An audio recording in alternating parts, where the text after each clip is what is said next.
Ur zel war lizer ke Lois Plan gant Juliette Cabasso-Roger.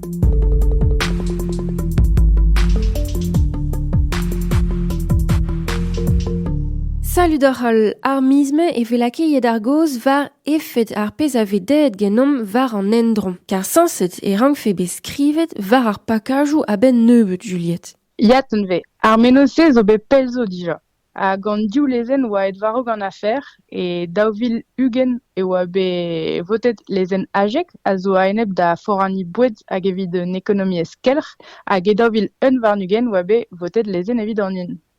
Perag ne veke gwelet etiketen e bet c'hoa var ar boued, ne?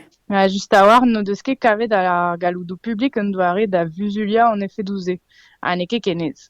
Sanset e oa da veza implije de nostil be kroet gant agence an endro hag an energiez, a zo an adem, me evit lo da reverdigezhioù a storm evit an endro, ne ket poeleg an osti e kenver a labour-douar.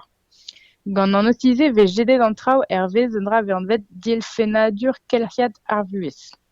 Neuze, a zo un dra ekonomik elkenan hag emer e kont traoù evel just a war an energiez, a c'hassou hag an danvez a ve produet war ur park.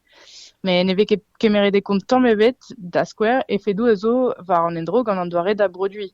Da la rede e c'hall fekaout de noten uelor a labour-douar industriez evit ar bio rag eve produet muioc'h dre hektar. Setu perak ema ministrelez an treuskem ekologel i klask diskoul mou all. Per vo kinig gaten ne.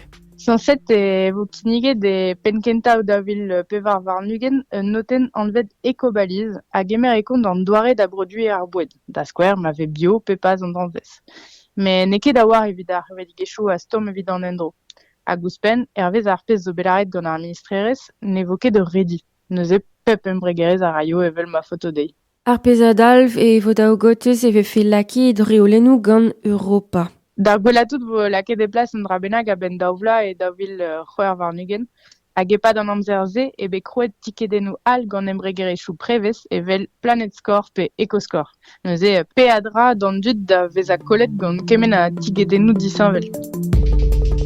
Koumanantit da lizer ke Lois ar media enklas ket dizalc'h war splan.org.